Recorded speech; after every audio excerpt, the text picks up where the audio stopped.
CPI Thrissur ജില്ലാ സമ്മേളനത്തിന്റെ പൊതുചർച്ചയിൽ സംസ്ഥാന സർക്കാരിനും മന്ത്രിമാർക്കും രൂക്ഷ വിമർശനം. രണ്ടാം LDF സർക്കാരിന് പ്രവർത്തന മികവില്ല എന്നാണ് പൊതുചർച്ചയിൽ ഉയർന്ന വിമർശനങ്ങളിൽ ഒന്ന്.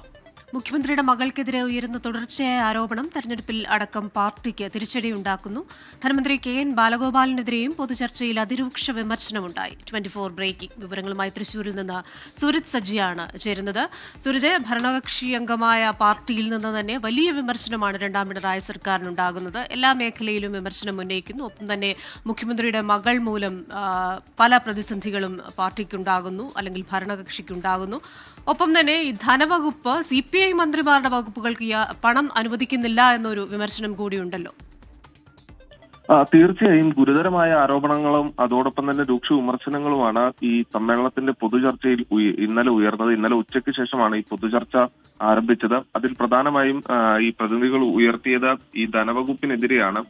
ധനവകുപ്പ് മന്ത്രി CPI മന്ത്രിമാർക്ക് ഈ പണം അനുവദിക്കുന്നില്ല എന്നുള്ളതാണ് പറയുന്നത്. CPIക്ക് 4 വകുപ്പുകളുണ്ട്, പക്ഷേ ഈ 4 വകുപ്പുകൾക്കും പണം അനുവദിക്കുന്നില്ല. CPI വകുപ്പുകൾക്ക് പണം ചോദിക്കുമ്പോൾ കേന്ദ്ര ധനപ്രതിസന്ധിയെ കുറിച്ച് പറയുന്നു. പക്ഷേ അതേസമയം മറ്റു വകുപ്പുകൾക്ക്, CPM ഭരിക്കുന്ന വകുപ്പുകൾക്ക് വാരിക്കോരി നൽകുന്നു എന്നുള്ളതാണ് പറയുന്നത്. അതോടൊപ്പം തന്നെ CPIയുടെ മന്ത്രിമാർക്കെതിരെയും രൂക്ഷ വിമർശനം ഉയർന്നു. അതിൽ ഭക്ഷ്യമന്ത്രിക്കെതിരെയാണ് ഏറ്റവും അധികം വിമർശനം ഉയർന്നത്. സപ്ലൈകോയിലടക്കം സാധനങ്ങൾ കിട്ടാത്ത ഒരു സ്ഥിതിയാണ്.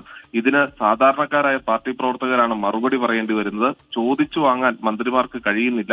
CPI വകുപ്പിലെ മന്ത്രിമാർക്ക് ഈ പണമടക്കം ലഭിക്കുന്നില്ലെങ്കിൽ ഈ മന്ത്രിമാരെ എന്തിന് ഈ മന്ത്രിസഭയിൽ ഉൾപ്പെടുത്തണം എന്നതുവരെയുള്ള തരത്തിലുള്ള ചോദ്യങ്ങൾ വരെ ഉയർന്നു. അതോടൊപ്പം തന്നെ CPI സംസ്ഥാന സെക്രട്ടറി ബിനോയ് വിശ്വത്തിനെതിരെയും വിമർശനമുണ്ടായി. CPIഎമ്മിനോട് കാര്യങ്ങൾ തുറന്ന് സംസാരിക്കാൻ സെക്രട്ടറി തയ്യാറാകണം എന്നുള്ളതായിരുന്നു പറഞ്ഞിരുന്നത്. അതോടൊപ്പം തന്നെ മുഖ്യമന്ത്രിയുടെ മകൾക്കെതിരെ ഉയരുന്ന തുടർച്ചയായ ആരോപണങ്ങൾ അത് കഴിഞ്ഞ നിയമസഭാ തെരഞ്ഞെടുപ്പിലടക്കം തിരിച്ചടിയായി എന്നും ചൂണ്ടിക്കാണിക്കുന്നുണ്ട്. ശരി, സൂരജ് സജിയാണ് വാർത്തയുടെ വിശദാംശങ്ങൾ നൽകിയത്.